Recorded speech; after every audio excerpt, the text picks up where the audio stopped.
Olá, meu amigo, olá, minha amiga. Que bom que você chegou nesse vídeo. Eu me chamo Francisco, tenho um canal no YouTube chamado Jesus Emanuel. O nosso texto para reflexão está no livro de Gênesis, capítulo 6, a partir do verso 11. E o texto nos diz o seguinte: A terra estava corrompida à vista de Deus e cheia de violência. Viu Deus a terra, e eis que estava corrompida, porque todo ser vivente havia corrompido o seu caminho na terra. E o verso 13 nos diz: Então disse Deus a Noé: Resolvi dar cabo de toda a carne, porque a terra está cheia da violência dos homens, e eis que os farei perecer juntamente com a terra. E o verso 14 nos diz: Faze uma arca de tábuas de cipreste, nela farás compartimentos e a calafetarás com betume por dentro e por fora. Perceba aqui que no capítulo 6 fala que a maldade do homem só se multiplicava e que era de contínuo mal o seu coração. E Deus vendo essa situação, o capítulo 6 fala que Deus então se arrependeu de ter criado o homem. Deus se entristeceu então com sua criação. O que é interessante que no capítulo 6 também, nós achamos lá um homem chamado Noé, e a Bíblia fala, a palavra do Senhor fala que Noé achou graça diante do Senhor. Noé, naquele tempo, em meio aos seus compatriotas, Noé era um homem justo, era considerado um homem justo. E Deus agora faz um pedido a Noé. Deus conversa com Noé dizendo que estava descontente com as suas criaturas. E Deus fala para Noé que iria destruir a terra. Então Deus pede a Noé que faça uma grande arca. Só para nós termos uma noção mais ou menos da magnitude dessa arca. Essa arca, talvez hoje ela é semelhante a um transatlântico que nós temos hoje. Só para nós termos uma noção das medidas exatas dessa arca, ela tinha 150 metros de comprimento, 25 metros de largura e 15 metros de altura. Eram as medidas dessa arca. Talvez você se pergunte, mas por que um barco tão grande? Primeiro, porque Deus quis que se percebesse que haveria lugar para todos que quisessem entrar, né? Então era um barco gigantesco para que as pessoas percebessem que elas poderiam entrar naquela arca, né? O maior número de pessoas possível. O segundo ponto é porque teria de acolher um grande número de animais. Nós vemos que realmente era algo gigantesco, né, e tinha essa capacidade. O terceiro ponto aqui, porque a embarcação teria de suportar tempestade e águas revoltas. Perceba algo interessante, que Noé ele passou 120 anos para construir essa arca. 120 anos para construir, né, essa arca. As pessoas, elas não acreditavam que Deus iria destruir a terra com o dilúvio. Mas por que elas não acreditavam?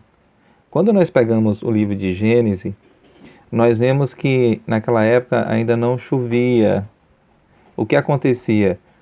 Subia um vapor da terra, e esse vapor que subia da terra regava toda a terra. Então as pessoas não conheciam o que era chover. E o que é interessante, que quando Noé então começa a fabricar essa arca, né, ele teve muitas pessoas lhe ajudando. As pessoas olhavam de longe aquela arca porque ela dava para ser vista a quilômetros de distância por ser muito grande. E as pessoas diziam o seguinte, que Noé estava louco. Deus não iria destruir a terra com chuva, com dilúvio. Noé estava louco. Outros diziam que aquela grande embarcação logo ia se apodrecer. Sabe o que é interessante? Noé passou 120 anos apelando para o povo entrar na arca, porque Deus iria destruir a terra com o dilúvio. E quanto mais Noé falava, mais as pessoas zombavam de Noé, dizendo que Noé estava gaga, que Noé estava doido, que Noé não sabia, né, o que estava falando. Mas algo interessante acontece porque a história diz que os animais fizeram uma grande fila para entrar na arca. Eles estavam de dois em dois.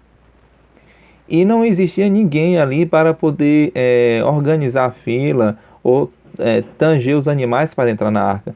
Eles estavam entrando por livre e espontânea vontade. Sabe, era mais um sinal de Deus falando para aquele povo daquela época que eles corressem para a arca, que eles fugissem para a arca.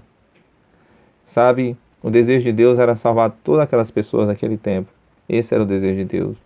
Por isso que Deus pediu a Noé que fizesse uma arca tão grande para suportar muitas pessoas. Mas o interessante é que o último animal entra na arca. E quando o último animal entra na arca, Noé então olha para fora da arca. Noé faz o último apelo para que as pessoas entrem na arca. Mas as pessoas desprezaram essa mensagem de salvação. As pessoas desprezaram o momento que elas tinham ali de oportunidade para se salvar. Então a porta, pelo poder de Deus, a porta da arca então é fechada. E ainda passou alguns dias sem chover. E as pessoas zombavam, e as pessoas riam, né, que não iria chover. Sabe, depois de alguns dias começou a chover. E choveu muito. E chovia forte. E as pessoas agora começaram a entrar em desespero. As pessoas corriam para as montanhas, tentando escapar do dilúvio.